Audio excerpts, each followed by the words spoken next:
Good evening. Wow, that's a very effective microphone. Good evening, ladies and gentlemen. There we go. I want to thank you all very much for being here. There may be some others coming in. I know there's anticipated supposed to be some thunderstorms, so maybe people are a little conscious of that. But I want to thank everybody who's been here. I've seen many of you at various meetings, summit meetings, activities that we've been holding, and talk a little bit about what we're doing tonight. But first of all, well, I'll come back to that. We want to thank you for being here. Let's kind of understand what the expectations are for this evening. You know, this is a long process that's going to take to have the impact. This is a step on that process, and we'll talk about that in just a moment. And we have a number of people that are going to also share information as well as part of the process. We don't have the answer, but we will give you a commitment. And I think that's the first step that's really important. We have a handout. Some of you have those already, which is going to summarize somewhat of what we're talking about tonight. We're going to go through those items, and we have other individuals. There's one more who's going to be joining us, who is actually working with a group of kids this afternoon, who's going to be here in a little while. As we begin, I want to, first of all, thank my mayoral colleagues that are here. Mayor Mike Tomes from Rock Island, Mayor Gallagher from Bettendorf, Mayor O'Boyle from Eldridge. Also, we may be expecting Tony Kenobi, who's the chairman of the Board of Supervisors. As we've talked, in addition to that, Mayor Acree from Moline and Mayor Freeman from East Moline had commitments tonight, but both of them said clearly communicate, we're all in. This is a Quad Cities issue. This isn't just any particular city or a small group. This is something, when we talk about kids and families, it impacts all of us. So everybody's involved because we'll need all of us together to make things happen as we move forward. So a little bit also, this is going to be a process where all those here are going to report out. We're going to report what we've heard. We'll talk about the summit process and the discussions that we've had. When we're done at the end of the approximately an hour, we will all stay around for answering any questions you have. We're not necessarily going to do an open forum for questions because it may be something specific for a specific individual. So we'll just be here for a while after we're done and be happy to stay and answer or discuss items with you after you hear all the layouts of what we're going to do. We're going to go through this process, and I'll introduce people along the way and who will be discussing this topic, these very interesting and important topic with all of you. A little bit of history about now, as we took a look at this early in the summer, in June, we had a tragedy of a young boy who was killed. And we had, as a community and as a larger community, decided it was time, we have to do something significant, and the status quo isn't working. It's not right. But also, we realized, I think, individually and in group, and many of you have been a part of this process, understands that we can't have a group of people who go into a neighborhood and say, we know what your problems are, we're here to fix them. So this process started there. We had a summit meeting, which was here. About 240 people came in two groups of about 120 with listening sessions that we did and provided feedback. Much of this was all captured. In addition to that, I and some others, predominantly me actually, went out in the community, meeting in churches, in schools, in people's homes, in various neighborhoods, with groups of kids that were, in fact, in detention and being incarcerated, with those that were in day treatment programs, mothers, fathers, grandfathers, grandmothers, talking to everybody to say, what are the challenges facing our kids today? Because one of the things that I think that, it was more reiterated in this process for me, is that there's a lot of, and I mentioned, and some of you have heard me say this before, the two most destructive words in our language are those people. And we have a tendency to have that discussion. People say, well, those people or those kids, and other people saying, even some of the kids saying, well, those people over here and they tried to divide those issues and find divisiveness. So a big part of this process is getting an understanding where people feel.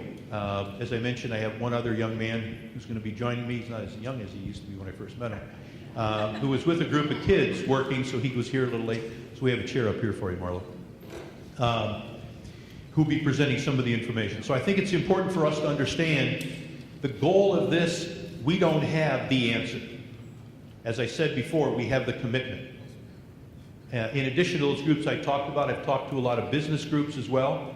The chamber was involved, and I see Paul Rumler here from the chamber, because it's important that it's an understanding. It's not something that a small group of people deal with. This impacts, and it's all of our responsibility, the entire community.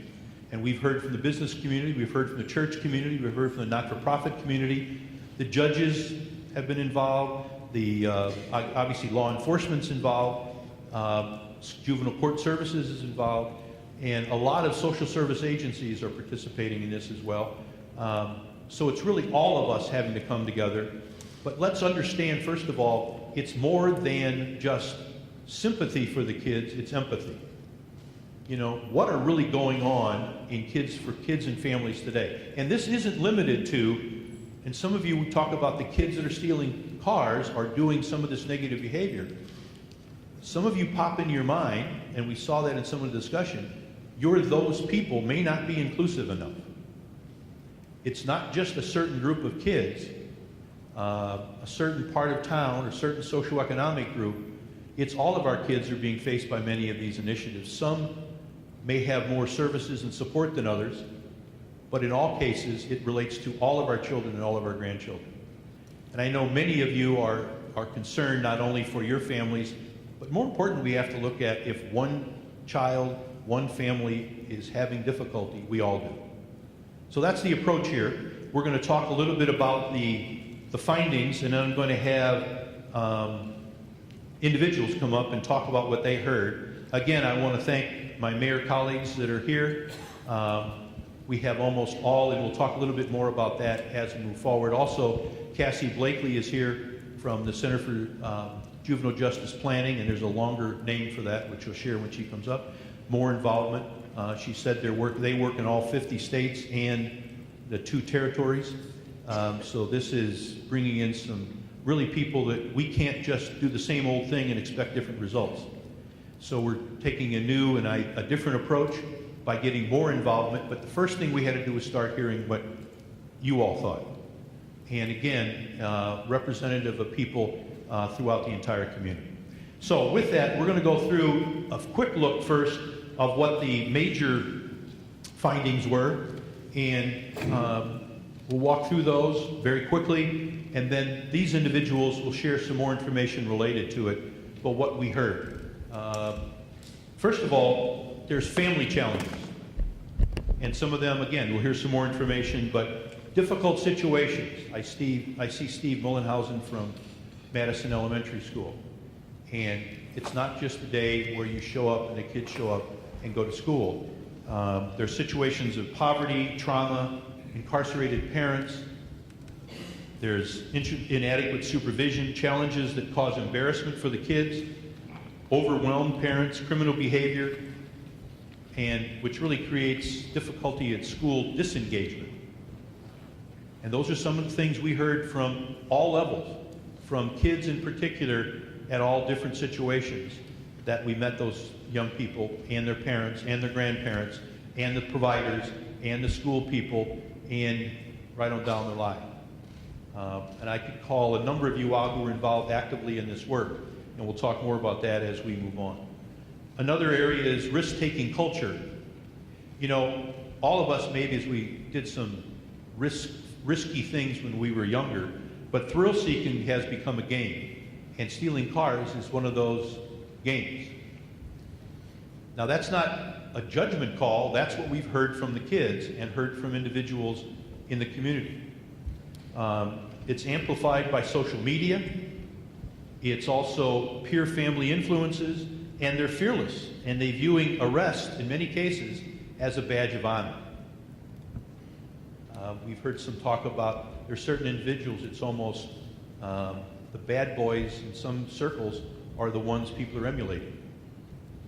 Now, the reality of it is, we're not making a judgment call. It's just the reality of what we're dealing with and sharing some of those. The next one is delayed accountability. You know, in some cases, what's happening is a young person does something and maybe even gets arrested, and then by the time the adjudication process starts, it's 4 months later. Or they do something wrong and there's no immediate feedback, and that delayed accountability has very negative effects.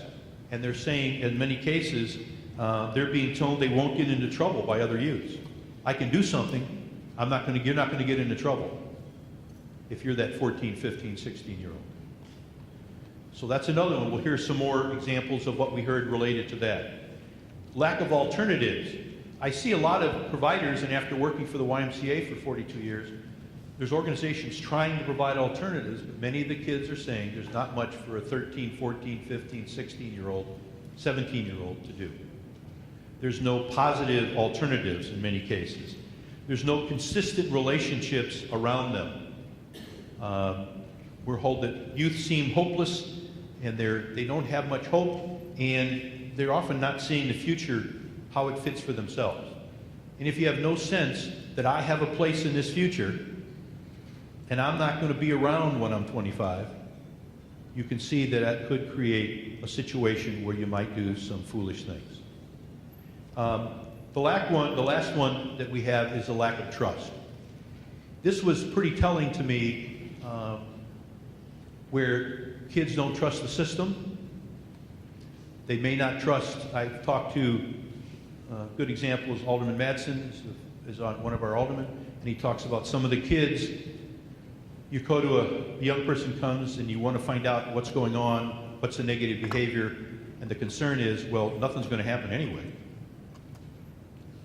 You know, if I tell, because we have a hard time potentially prosecuting some kids or getting them into even a good training or treatment program, nobody wants to talk because they're afraid of retaliation.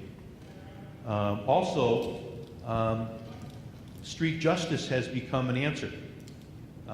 Where kids said, I don't trust anybody to take care of the challenges before me, I'll take care of it myself. So there's a lot of one retaliating against another. We're not finding, as you've seen, many people just riding around doing harm to individuals. It's somebody doing it to somebody in specific in many cases is part of the challenge.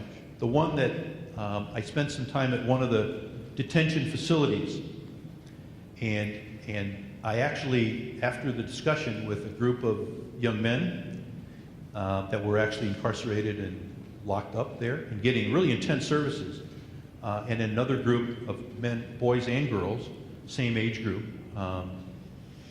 And one of the young men said, talking about lack of trust for the system, I'm sitting here and I know over in that building is the kid who shot my brother and he died. In a short period of time, he's going to be out.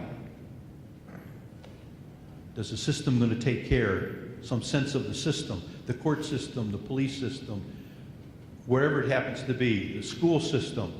There's a certain trust-related issue where kids think they're almost on their own, so I got to take care of it myself.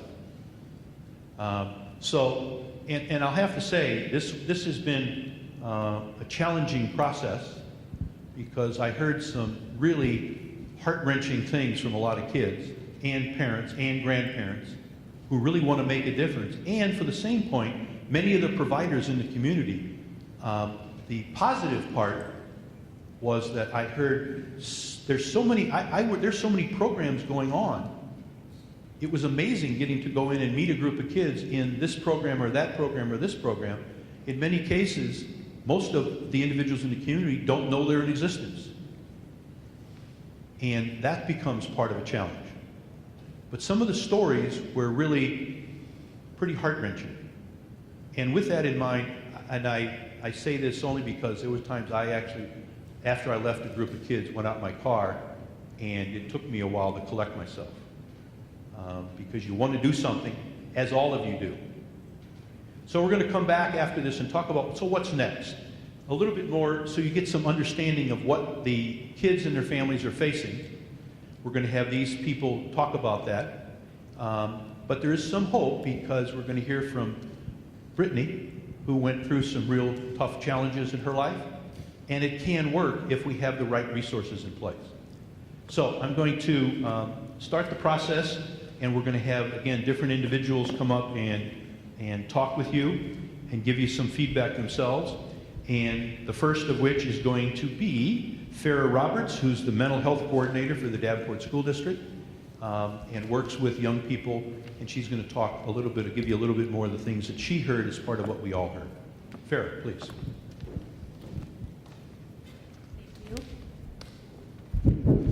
Thank you, Mayor Klipsch, very much, and thank you for this amazing process that you have started.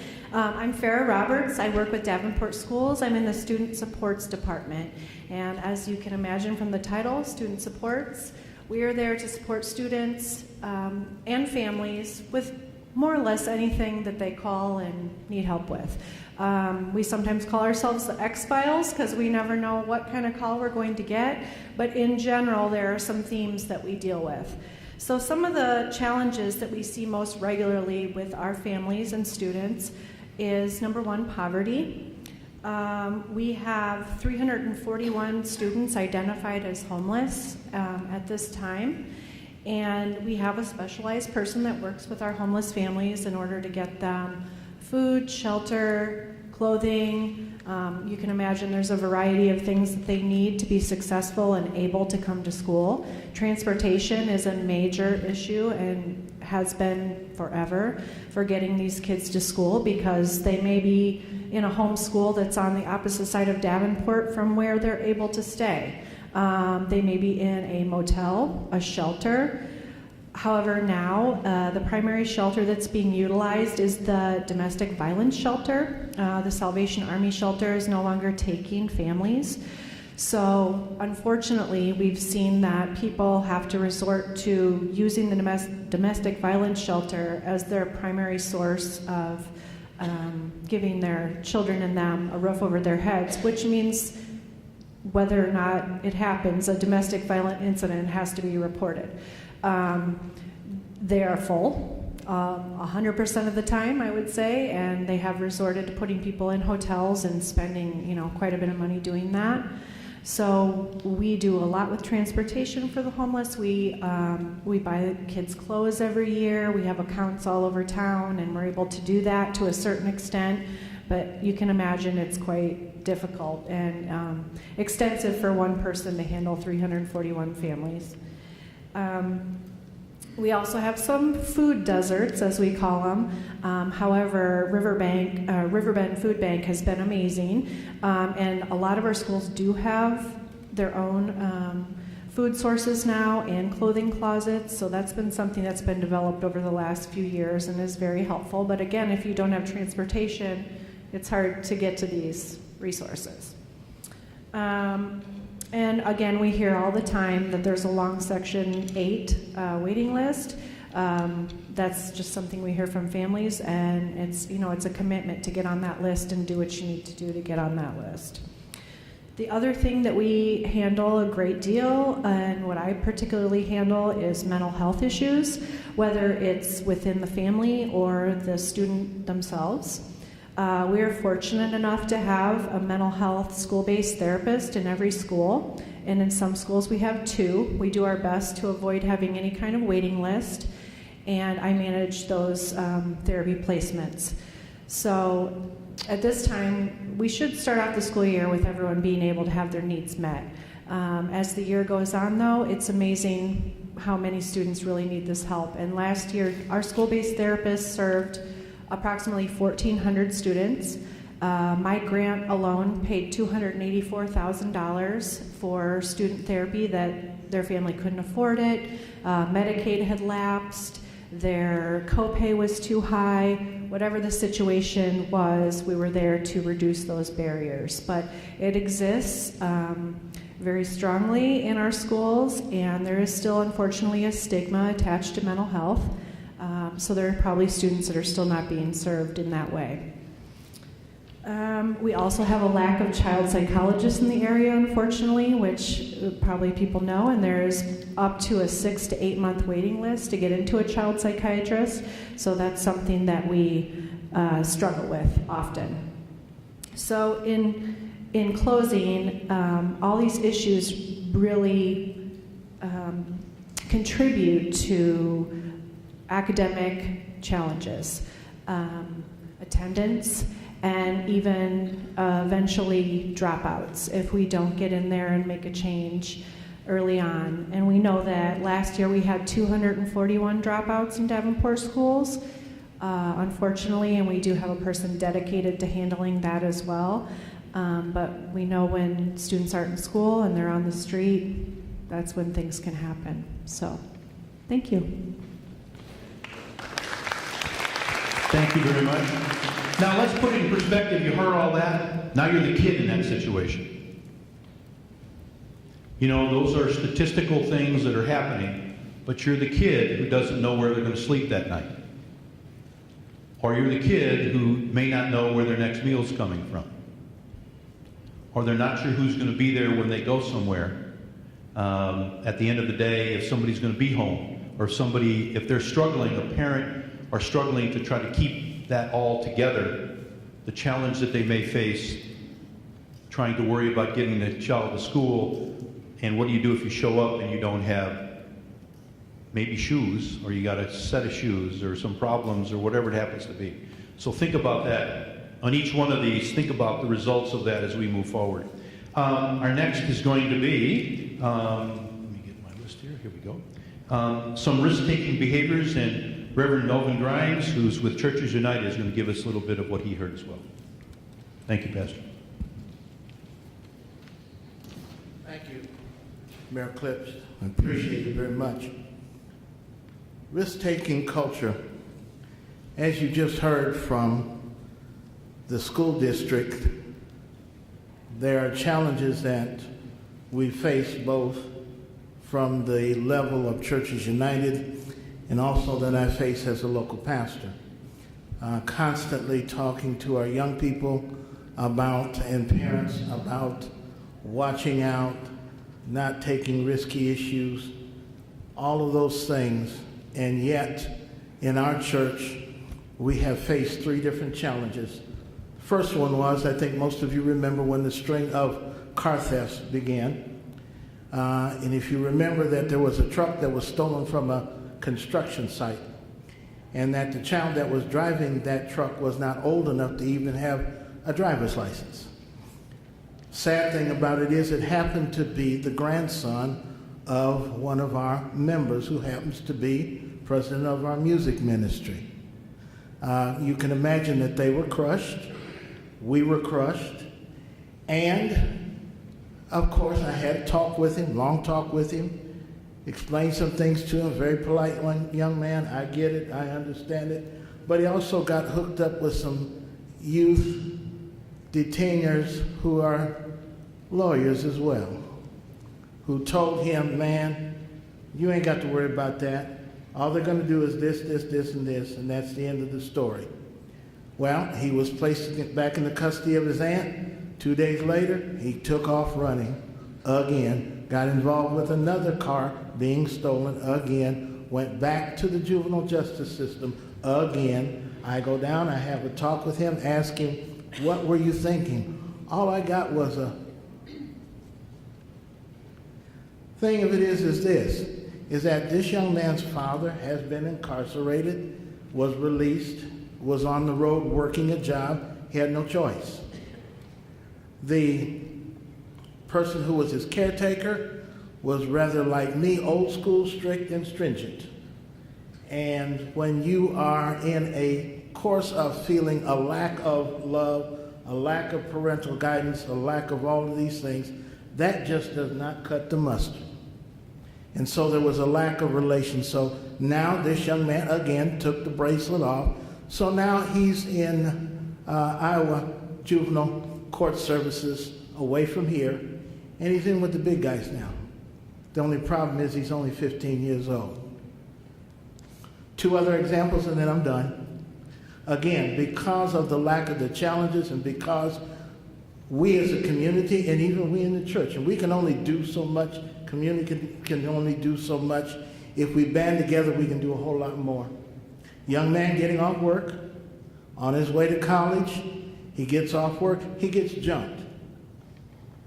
He gets the best of the young man, and all of a sudden his buddies want to jump in.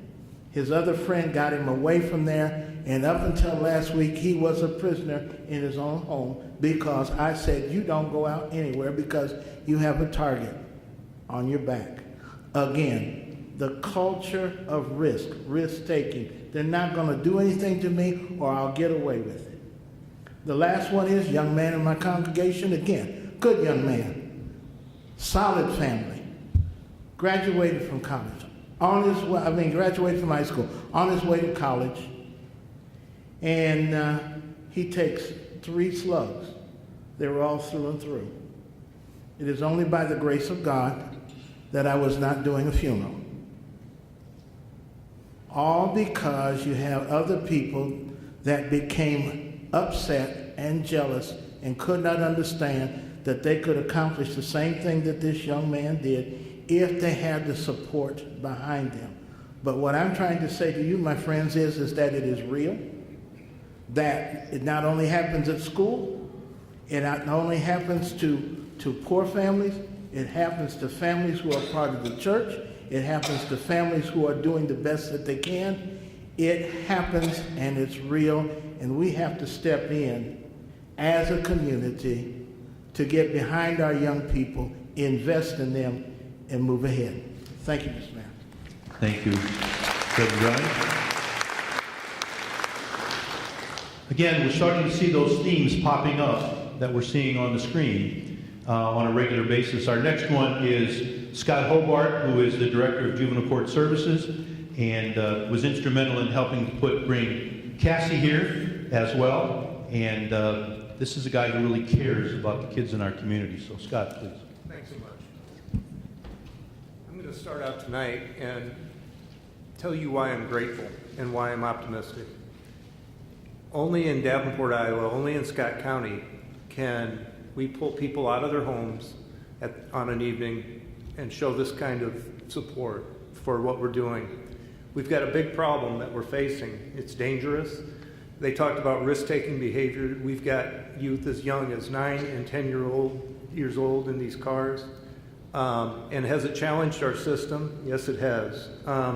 It's challenged the capacity of our system. It's challenged, made us look at gaps in our system. And so right now I can tell you the Juvenile Detention Center has been at capacity or above for over a year, close to 2 years. And that hasn't happened in the 20 years I've been affiliated with it. Our use of group care, pulling youth out of their homes because they're a threat to themselves and the community. We've almost doubled in Scott County our use of group care. We've also really had some issues with, and this is what scares me the most about this problem. We're seeing theft second and theft first, felonies, be the first crime youth commit when they get involved in this. Usually it's a theft fifth. Usually it's a candy bar. It's a theft from a store. These youth are hopping into cars at younger and younger ages, and so I in no way want to minimize the risk of these youth. The reason I'm optimistic is I have a panel of people behind me who at any given time, and people in the audience, I can pick up the phone and I can fill a room with people who will sit and talk about how do we get to step B? How do we make the streets safer? How do we help these kids? What I've found in the last, I've worked with kids for over 30 years. What I've found is it's twofold. We've used coercive methods to control the behavior with detention and things like that. We need to get ahead of this issue. The mayor is correct when he talks about delayed accountability. We need to have programming where youth where youth are picked up one night and within that week they're talking with a victim that has been through things like this. We need these kids to understand. The other reason I'm very optimistic is that adolescent brain development says that youth can put on a different hat tomorrow if we can show them that there's hope. if we can offer them something to strive for, and we can offer another way for them to look at themselves. If these youth can wake up in the morning and they can look in the mirror and say, there's a young athlete, there's a computer guy, there's the president of the debate club, that's our hook. That's what turns these youth around. But if we don't make those attempts and we don't try to engage these youth earlier and earlier, and their families, because we need the families to come along, we're going to be here talking in another 15, 20 years. So what I tell you is delayed accountability assures that your programming won't work. If we can get to these youth faster, if we can get to these families faster and hook them in, we're going to do a lot better. So, If you would, what are you hearing directly from some of the kids? Some of the feedback from some of the kids? absolutely. You know, and it was eye-opening even to me. And I've been working with these youth for over 30 years in the community. But when we talked to them we went and talked to them at the Impact Program, and it was at the old JV school. And because Cassie, who I'll talk about later, our technical assistance person, said, what would it take? What could we do to this school that would pull you guys in? That you would rather do this than go out and steal a car? And every youth said, job training, money. These are youth who are going home and they're helping pay the bills. These are youth who want to have hope. The hopelessness that you hear with these youth is what is really the part that we're missing out on. They want to know that there's a step A, B, and C, and that I can become a part of this system. And that's, you know, when I look at delinquency, and over the years I've developed a lot of thoughts on, obviously, on the issue, attitudes. Their attitude towards authority, to feel a part of a school, to feel a part of a city, to feel a part of society, to look at a police officer and think, that guy can protect me, as opposed to, oh, he's going to arrest me. I think we start alienating these youth at a pretty early age. I think what happens is they start seeing themselves as the other, whether it be because of mental health issues, whether it be because of poverty, whether it be because they're acting out symptoms of trauma while they're in class. And pretty soon, it's hopelessness. And pretty soon, we are the other. The school is the other. Police are the other. So those are the common themes that I picked up. And they really just want a foot in that door and if we can show that it's going to pay off down the road, I think that would be our hook, and they'd be there with us. But yeah, okay. And so next, I said I was going to introduce Cassie Blakely, who has come from. Sorry. Bring it back up. Okay, thanks. Thank you, Scott. Thank you. I'd like to bring up Marlo Clark, who is the Young Achievers Director for the YMCA, and has some working with kids, and maybe tell you a little bit from his perspective. All right, good afternoon. I'm Marlo. I came in 9 years ago to be a camp counselor for FREC at the YMCA. Moved here 6.5 years ago. Had no idea what I was doing. Wanted to help kids. My whole role here was to try to figure out what do kids need. I went to Scott Hobart 7 years ago and said, hey, I have no idea what I'm doing, and I need your help. I want to help, don't know what that looks like, so they give me some kids, and my role was to find out what do they need. You've heard about the issues, defining the issues and all of that. My role was to meet kids who are in the juvenile criminal system, the kids who steal the cars and the kids who stop and shoot people, and figure out how to help them. What I've learned in the past 6.5 years, 7 years, just so you know, my last day in America will be September 14th. So my role is to help them as much as possible. I'm going home, so I'm here to share with you what I've learned over my time in America, working in Davenport with kids. The first obstacle that many kids face is that they lack models for behavior. Many of us are middle-class people. We grow up in middle-class homes. We see our family waking up, going to work, drinking coffee, coming in the evening. Many of the kids I have just don't understand the concept and the process to go from where they are to where they want to be. When I was younger, I was told, hey, you're going to go to school every day, and you're going to go here, and you're going to do this, and you're going to do this. Well, if your parents themselves, they do it themselves, how can they navigate you? And they want to help. Parents want to help, but they're terrified of you. If they go to school, and school for them is crappy, why would they want to go to a building where they were abused when they were 14 years old? So we have all these great programs, all these great resources, but the parents themselves are afraid of the resources. So I tell people, don't hold events like this. These are great for us, because we're middle class people. Go to them. Ask them what they need from us. When a kid comes to me, I don't tell them what they need. I don't run a program. All I do, like, who are you and what do you want? Where do you want to go? How can I help you get there? It is not my job in a program to tell you, here's my program, here are 10 things you will do when you come here. Because that's our arrogance, and that is wrong. We do not know them. We don't know where they came from, don't know what they're dealing with. So don't tell them what they need, ask them what they need. Go to them, hey Carlos, what do you need from me? And if you don't know, I'll give you the options, and then I'll walk you through it. And not for 6 months, not for a year, but when you need me, I'm here. Now, many kids want to work, right? The kids who steal the cars, they want money. I have a girl right now, goes to Best Buy in the evening and steals song boxes, sells it, buys food. She wants to work, right? And we also get a job. That's great for you to say. Great for me to say, right?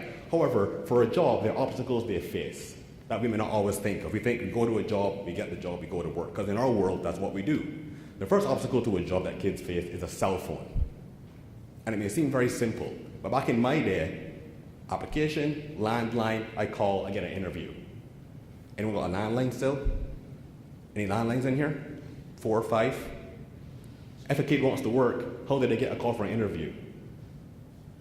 You need a cell phone. A cell phone is $60. The second obstacle is clothes for your interview. To work at McDonald's, the uniform costs $45. If you're poor, with no money, and you want to work, where does that money come from? The third obstacle is identification. Many kids move a lot, and the easiest thing to lose is a little small envelope with a social security card in it. And I'm sure we all know where ours is, all right? A kid who's 17 years old wants a social security card, the process is ridiculous. If they're born in Utah, you've got to apply for a birth certificate from Utah. That costs $45. You've got to mail a package to Utah with a money order and have it notarized. Tell a 17-year-old kid, get it notarized, what are they going to tell you? So you get a birth certificate, that comes here. If you're under 18 and your parent isn't involved, you cannot get your birth certificate. So you cannot work. So many kids, these are obstacles that they face every day, and it's my job to work with them. So I have one girl right now, both parents are in prison. We got her emancipated, she can do it on her own. So it's birth certificate, so it's social security card, and then driver's license, or ID. And the last obstacle they face is transportation. Because this area is beautiful, and your river is fantastic, but the river separates 2 states. So in some cities, you can build the infrastructure around your river. But here, we must build away from your river. So we have kids right now who live in downtown Davenport who get down 53rd Street. The buses in Davenport end at 7 o'clock. You leave work at 3, go to work at 4, you gotta leave work at 6:30. No one hires you for 2.5 hours. So these are obstacles that the kids face, and it's my job to sit with them and ask them, who are you and how can I help you? I implore you, I will be gone in 3 weeks. Do not give them $10.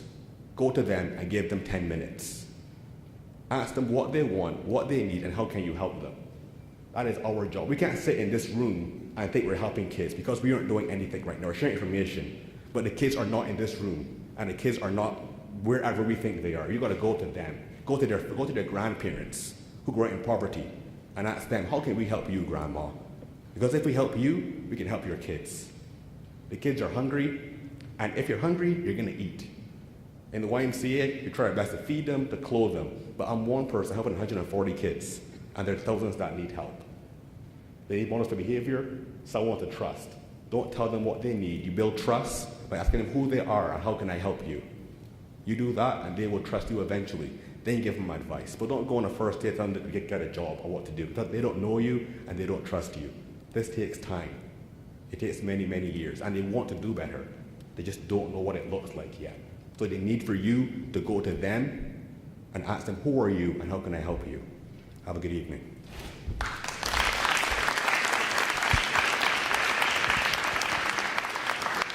Again, our idea here is to get a sense of what some of the individuals are facing, and that's what this is ultimately all about. The next we want to have, talking about lack of hope, and the chief, I've gotten to know Chief Sikorsky. This is not something where we've talked about, this isn't let's go out and arrest people. It really is about let's go out and how can we make a difference and change the trends that are happening. So we're talking about a lack of hope, and I want to turn over to Chief Paul Sikorsky. Good evening, everyone, and thank you all for being here. I wanted to take just a couple minutes to illustrate to all of you through an anecdotal story of a young man who I had the opportunity to meet over the past few months. But it's really, I think, an opportunity for me to share with you through this young man's story the magnitude and depth of what we're facing as a community, and really what some of our youth are facing as well. And this particular story, it revolves around this young man and his involvement with car thefts. I had an opportunity to meet this young man, and he was 15 years old at the time. His 13-year-old brother was with him, and another friend.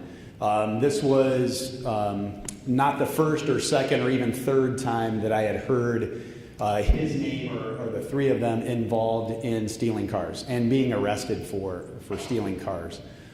This particular day, I had the opportunity to be involved in the apprehension of these three young men, and being frustrated as the police chief, I really just wanted to talk to this kid and find out why. Because I knew his name, but I didn't know him. I wanted to know why. So that afternoon, I know Chief Kimball was there this day. Chief Kimball, the chief in Bettendorf, is here today. He was there that day as well. But I had the opportunity to sit in the back seat of a police car with this 15-year-old young man. And I ended up talking to him for about 45 minutes. I didn't talk to him. I listened to him. He talked to me a lot. And the interesting thing is that he looked me in the eyes when I was talking to him. That doesn't happen all the time. When we parted our ways that day, I asked him if he wanted to see me again. He said yeah, but he kind of smirked and laughed and said, just really didn't expect to see me again, and just said, actions are bigger than words. And I said, yeah, you're absolutely right, they are.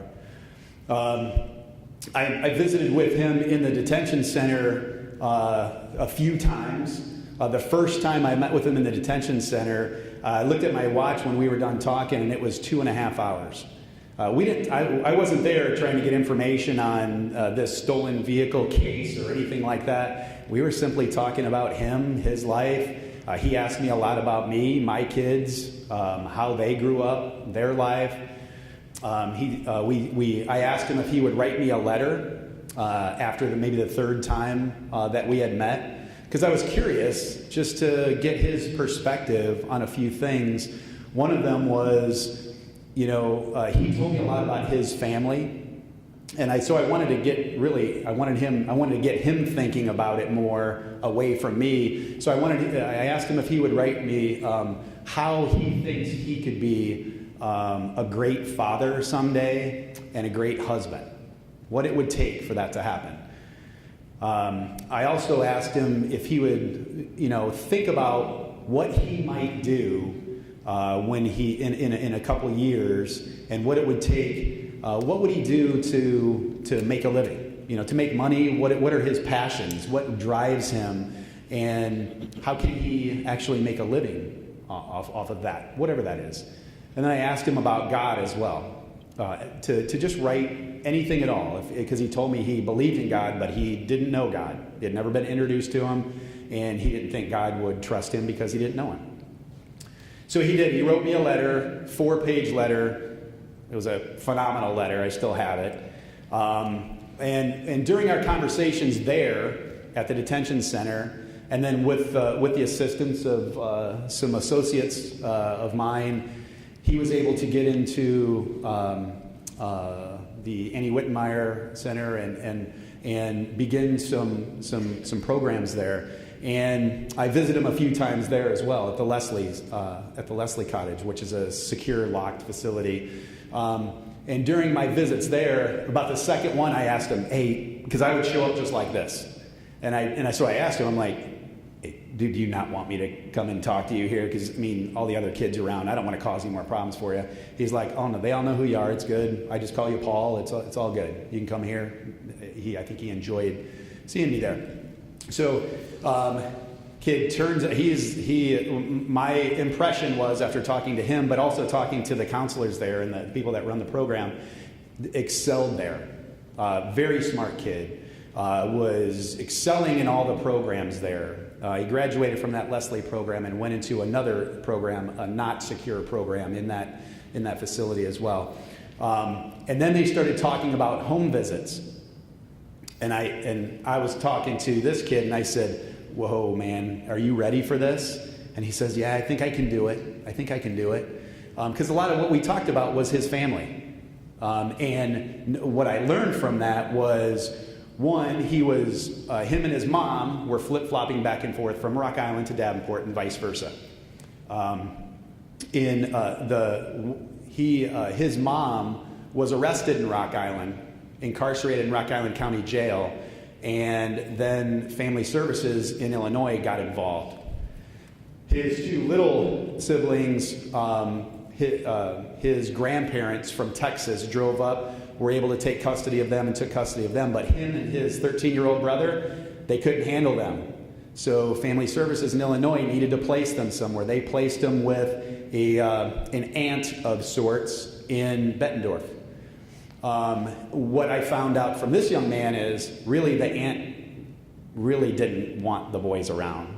They were put into a situation where I believe they felt they probably needed to try and help. They were both sleeping on the same couch at this apartment, a small apartment, with other kids in the house. They knew his impression was they weren't wanted there. So they started couch surfing from that place to a girlfriend's mother's house, to a friend's house, going from place to place. And yes, were they stealing cars? Absolutely. And he told me that that's what they were doing. It was fun. It was a great time for them to do that. They were getting away with something. Carefree, nobody's telling me not to.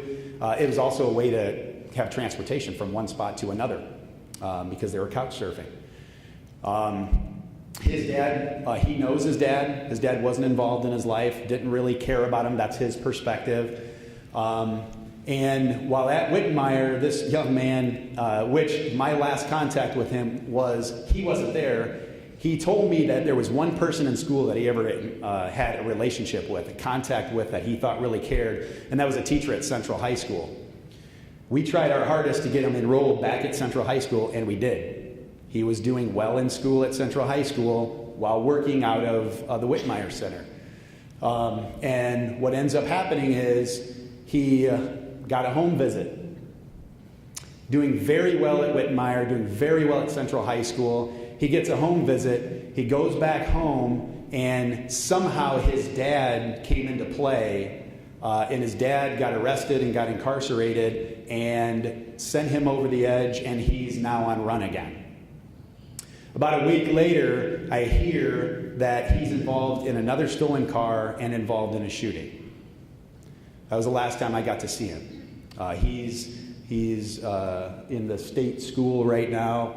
And I haven't had a chance to see him yet. But I wanted to share that story mostly because it's not an unfamiliar story to me, but it came from a young man who I had an opportunity to talk to face to face, and he never had excuses for me. He never blamed anything or anybody. I asked him about stuff because I really was curious and wanted to know, but he didn't blame. That's just his situation. And for all of you to take away from this, that is many kids' situation. That's normal for them. What he told me is that all he ever wanted to be, he never thought about jobs, he never thought about being a father, he never thought about being a husband. All he wanted to do was be a normal kid. He didn't know how that would ever happen, but that's all he ever wanted. So as we move forward, understand why it's going to take all of us community members, all of us clergy, all of us elected officials, city officials, all of us to work away at this, and it's not going to happen quick. It's going to take time, it's going to take persistence from us, and it's going to take commitment from all of us as well. I thank you.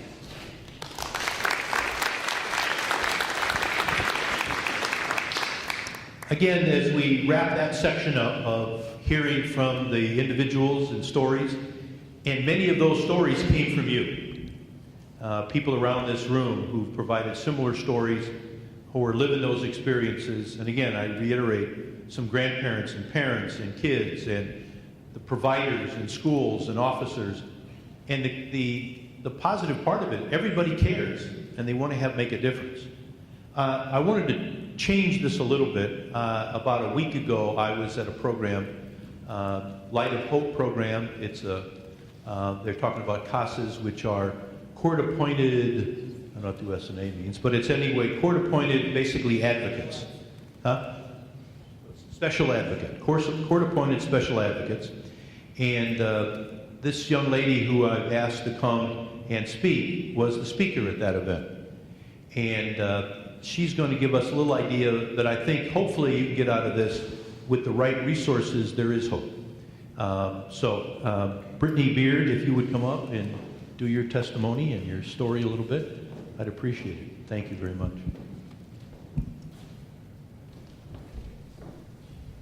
Thank you, Mayor, for this opportunity. So my name is Brittany Beard, and growing up, I was what we're talking about now, one of those at-risk youth, and this is my story. My childhood was chaotic. I was homeless. Neglect was in my environment. Abuse, drugs, alcohol. They were all part of my environment being raised by my mother and my brother. I remember oftentimes living with my mom and not really knowing where the next place would be that we would lay our head down. We would bounce back and forth between family violence shelters and homeless shelters, and even sometimes with my mother's friends who were addicted to drugs and alcohol. I was eventually going back and forth between group homes and eventually placed in a couple foster homes. I remember at times not knowing when the next meal would be that we would have. There would be times where we would literally stay in my mother's station wagon outside of a school parking lot. And oftentimes we would eat out of a styrofoam cooler, lunch meat sandwiches. I remember my brother and we would look for coins in the yard just to get enough money to go across the street to Subway and we'd always share a kid-sized roast beef sandwich. And I remember my mom dragging me into Walmart. She had stolen makeup from Walmart, and I was maybe 7 or 8 years old, and we go to customer service, and she says that I had bought this makeup and she wanted her money back. That was kind of her hustle for us to get money. We were also back and forth between hotel rooms and motel rooms. I witnessed my mother's physical abuse by the hands of her various boyfriends growing up. There's this one particular incident that I'll never forget. I was about 8 years old, and my mother's boyfriend came home. He was high on drugs, and he was intoxicated, and I remember just hearing things getting thrown across the room, and I was in my bedroom by myself, and it was late at night, and eventually the police come, the ambulance come, and I remember seeing my mother's face, black and blue, and asking her what was going on, and during that time when I was in my room in the dark, I heard a sound of a towel that you wind up, and you snap somebody with it, and I was constantly hearing this, and I was asking my mom, why was he hitting you with a towel? And I remember her telling me that it was actually him on top of her, punching her in her face. And I was by myself at this time, and although all that happened, we ended up getting kicked out of our apartment because they were making so much noise. Even though the man who abused my mom was arrested and sent to jail. So once again, we started the cycle of homelessness and bouncing back and forth between different homes. My brother was in a gang and he sold drugs. Needless to say, I didn't have any positive role models in my family. So as a result of this, my behavior and my attitude was defiant. I was rebellious. I was aggressive. I felt lonely a lot. I had low self-esteem, no motivation. I was sad, scared, angry. I was hopeless. I had no respect for authorities. I remember being in school and threatening my teachers. I remember cursing them out. I remember breaking the law with my friends. We would do gas runs. I was drinking underage. I participated in a lot of risky behavior, completely disengaged from school. I had no role model at home, so I looked up to my so-called friends who would eventually lead me down these risky roads. But hey, they gave me attention. They made time for me, and they invested their time in me, and they wanted to hang out with me, and they thought of fun things to do. So we participated in these risky behaviors. But although I had a chaotic upbringing and defiant behavior, and I did not have a positive role model in my family, I did have support.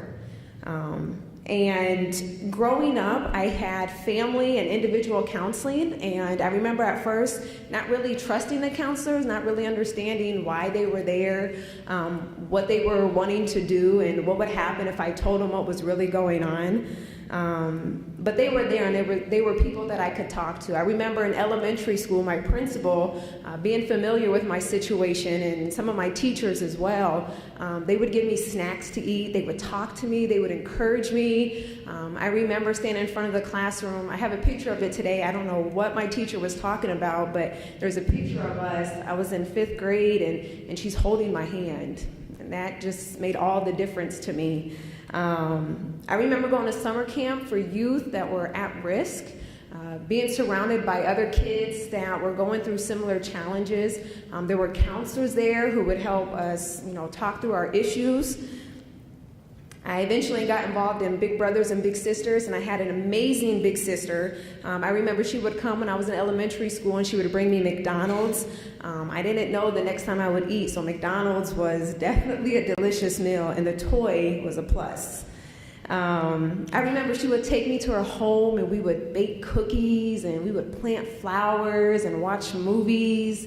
I wasn't getting any of this at home, and she was in my life, and she was a support system.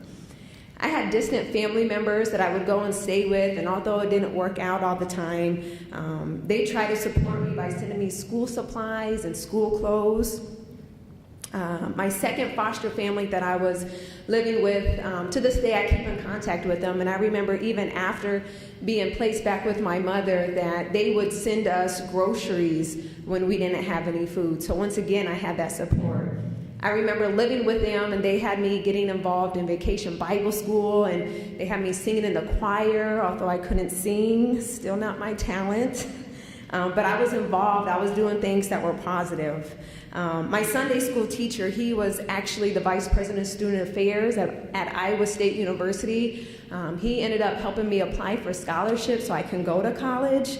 And I'll just say that continuing my education was my opportunity to break the cycle of poverty.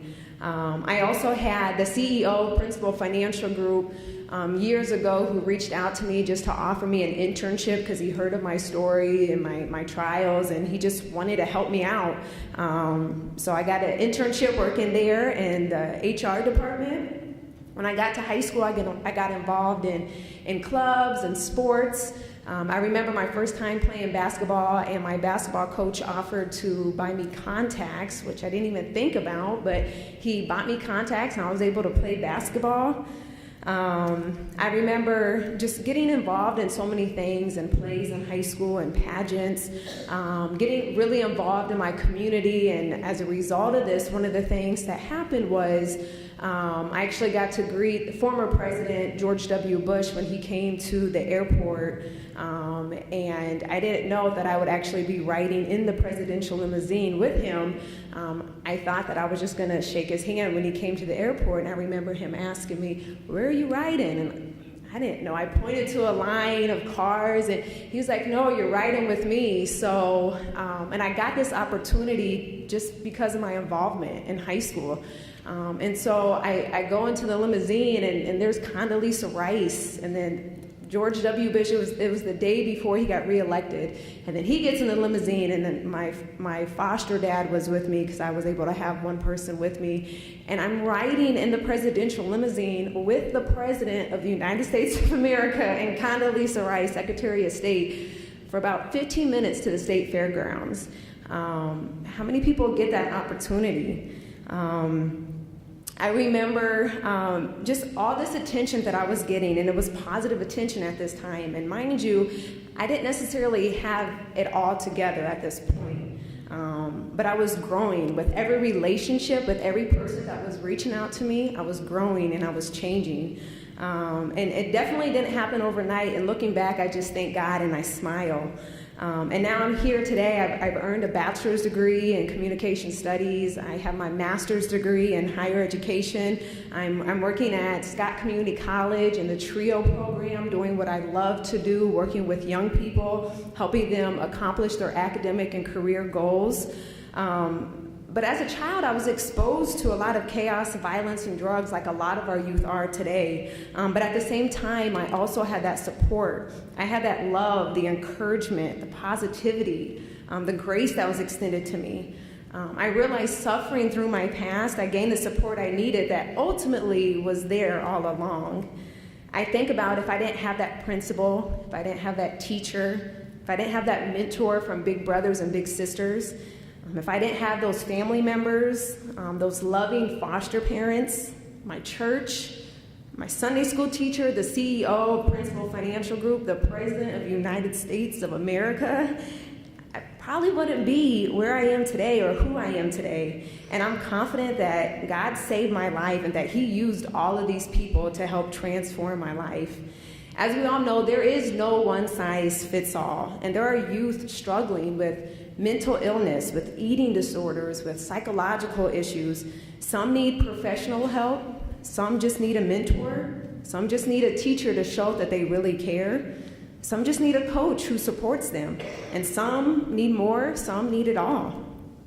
And I know we're all here today because we care about our youth, and they need us. They may not respond in the ways that we think they should, but they feel the love and they know what's genuine. And I just want to encourage us all that we are making a difference. And I think it's such a great opportunity that the mayor is bringing us all together to continue this process, because we all know that it does take a village. And I believe that we have a dynamic community full of love, talent, and potential. We just need to help our youth to see this in themselves. There is hope for our youth. I'm only one person with one story, but we all have one, and it's for us to share. Share your story with youth.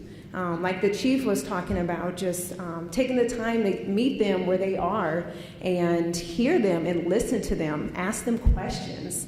There is hope. Most of the people who supported me and my upbringing, they didn't have any specific credentials to do that or a specific job title that told them to do that, right? They just genuinely cared. They just wanted to listen to me. They invested their time in me. They believed in me and showed me that they cared. They helped me get connected. And that's what we're all doing here today. Looking back, I noticed that the more I got involved, the more I realized how great it felt to be doing something positive. I realized I was receiving positive attention, making connections and meeting people that cared about me and wanted to help me be successful. We don't have all the answers. I just have my story and my experiences like each of you in here. I know what helped me and who helped me, and it was people just like you in this room. So we have what it takes to make a difference in our community, and together we can. Thank you.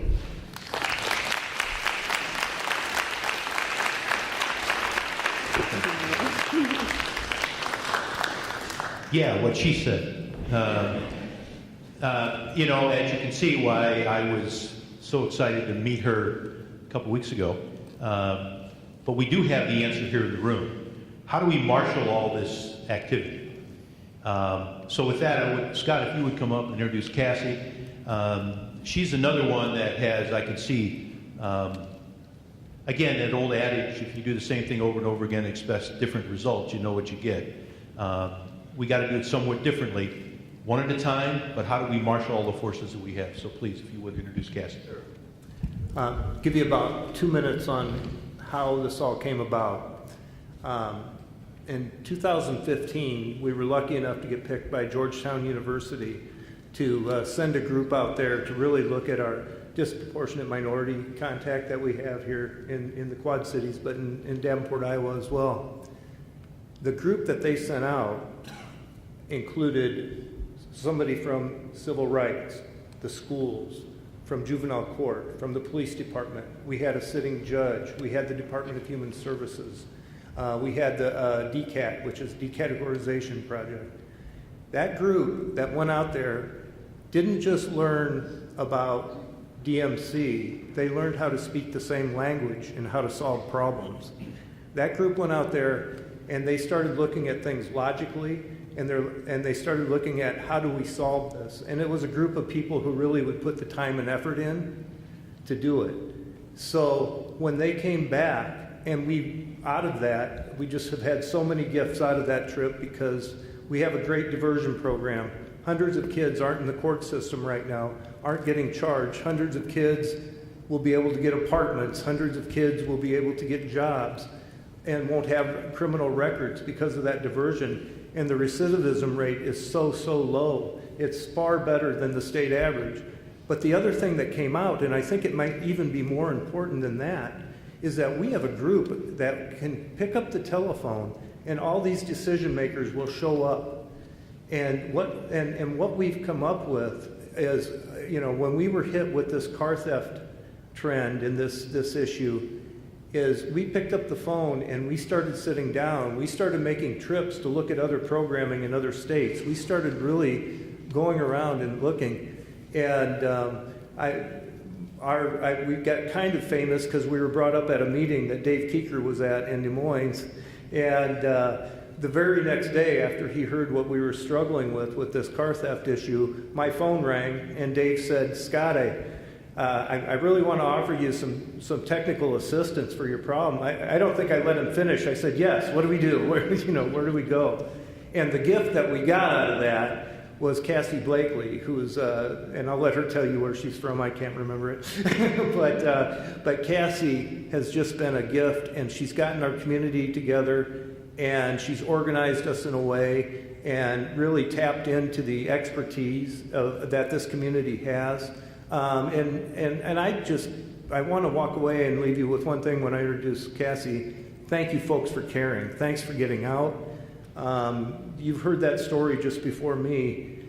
I want to hear 100 of those stories or 1,000 of those stories, and that's all up to us. We can do that. So, Cassie Blakely, thanks.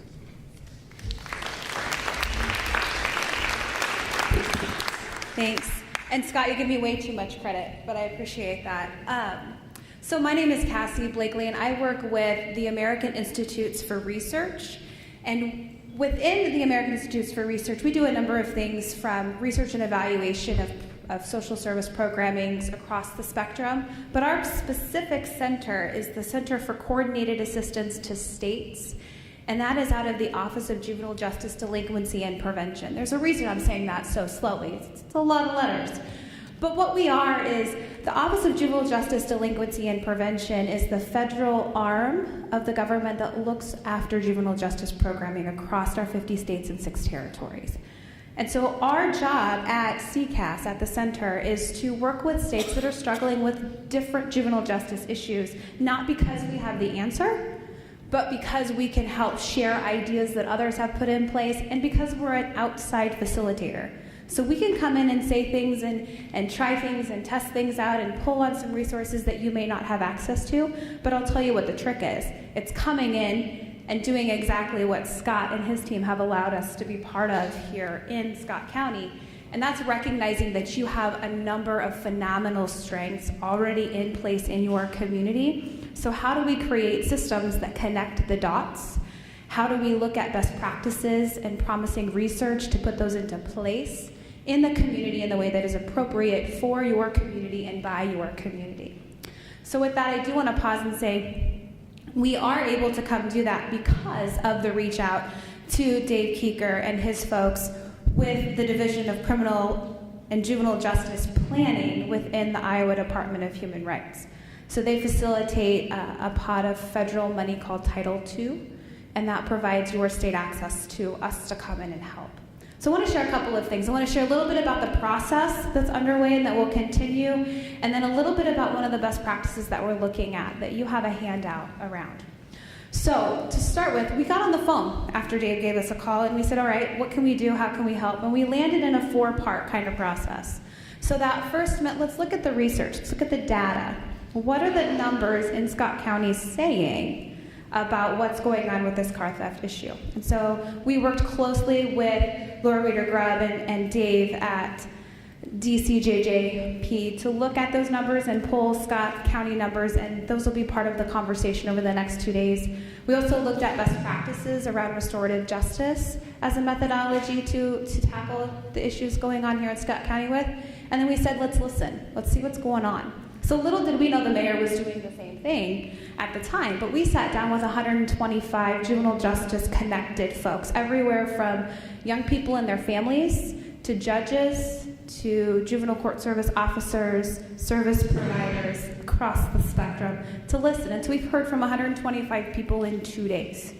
And that was pulled together, I think, in a course of 3 weeks, so the community really did rally. And we combined that listening session overview document that you have that the mayor spoke of. That's a culmination of the voices of that 125 people and the 500 people that the mayor spoke with. So those are the first 2 components. The third component was looking at restorative justice best practices. So I want to hit pause real quick before we talk about the 4th component, just to talk a little bit about restorative justice.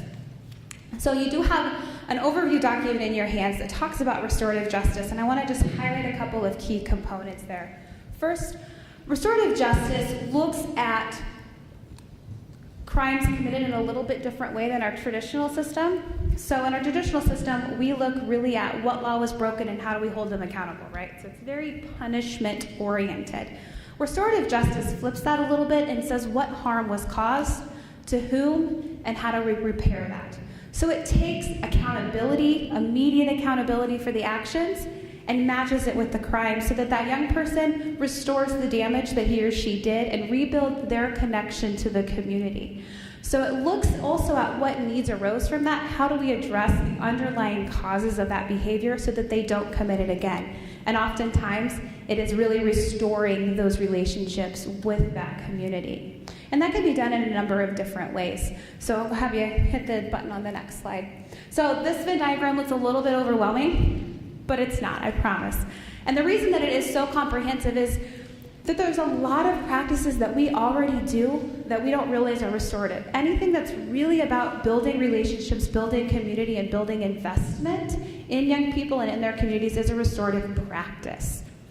So you really can see in this diagram a number of different ways that have different levels of restorative practices. So something we're doing in collaboration with the juvenile court services and the tangential systems connected to that is look at what practices could Scott County put in place to strengthen the diversion programming and other services that are already there, because we're filling the detention centers and we're not seeing a shift in the outcome. So let's try something else and see what works.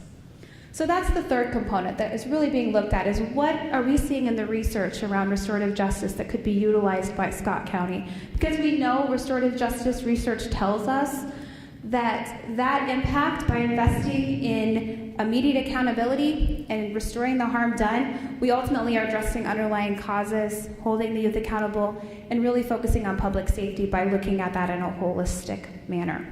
So we'll look at some of those strategies. The fourth thing we're doing is what the next 2 days are going to be about. So, like we said, these things kind of happen simultaneously. The mayor and his partners were looking at how do we really talk about this issue. Dave and Scott are reaching out to us to say, how do we really talk about this issue?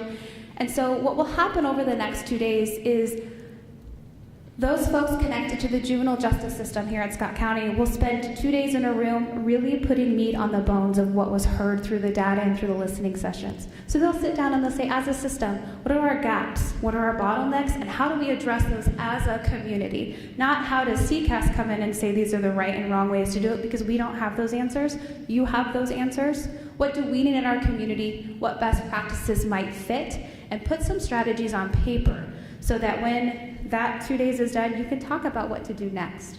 We'll also talk about, this is our service continuum, and how do we enhance services that are doing really great work, and how do we fill the gaps where our families need some things that we don't have in our community, or these young people that are being caught in our system need these things that our system doesn't have, and how can we do that? And I'll tell you, we sat in a meeting this afternoon with some decision makers that I imagine had some pretty busy agendas to move to sit down with us, and they were sleeves up looking at what they could do to get some things going quickly. So you've got people ready to move. That's what those next 2 days will be about, is really what strategies can we do. But I will share what will come at the end of that is also a set of suggestions, recommendations, hopes from those juvenile justice involved folks back to the mayor and his office to say, if we're going to do our work with our strategies, we need the community to help us in these ways. These are what we see the families needing so that they don't end up in our system. This is what we see the youth needing when they leave so they don't come back, so their kids don't come back. And we don't have to serve them because our community is. Our hope is we're coming in to listen, to help, to organize, to bring people to the table and ask the hard questions, because you all have the answers. And I'll say something that is phenomenal for us and has been a wonderful experience for me working in this community is we often see communities spend years coming together to agree to work on a problem. Typically they come together and point fingers at whose fault is it that this is happening and who's going to pay for the solution. Instead, everybody is at the table saying, what do I need to do and how do I contribute to the solution? And that is so uncommon. It's also the one piece you can't bring in. It has to exist and be built from the community. So you already have the hardest part accomplished. Now it's just pulling all of those pieces together. And I'm excited to get to do that over the next 2 days with all of you. And with that, I will turn it back over to the mayor to, I believe, wrap us up.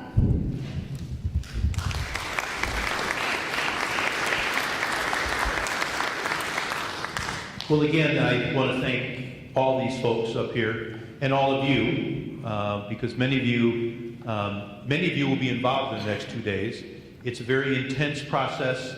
This is now taking this information that you've heard and then building a plan with action steps. And I know that's some of my colleagues on City Council, some of my colleagues from around the community. I heard it from the business sector. I've heard it from social service agencies. Okay, we need a plan that we want to see, and we'll be willing to invest in it, but we want to see what that return on investment looks like. That means all of us, this is not something, what are you going to do? It has to be, what are we going to do? And I think that's extremely important.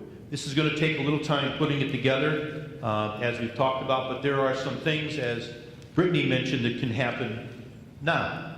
And I think as we look at that, we hear about mentoring. And there are organizations, one of the things that we're looking at doing is, it's amazing how many organizations, not only are in this room, but are out throughout this community, who want to be involved, who are involved, that we just don't know about, or we don't know enough about. So I think that's part of it. One of the things we're going to look to, how do we get them all together to at least let people know, if there may be a number you say, well, I want a mentor, so where do I go? How do I go to that next step? Or I'll do tutoring at a school. Well, nothing's worse that you say, I want to tutor at a school, and you show up, and I say, what do we do with you? You know, you don't know what to do. You know, the food pantries and clothing closets, again, get involved with schools program, ministries at your church, the CASA program. There's a lot of the coach a youth sports, sponsor a child in summer activities, if you're not familiar with a walking bus is, you go into a neighborhood and you get the groups of kids together, and as a group walk to school together. And I think it's also doing events in the community. I happen to see Sheila and James here tonight.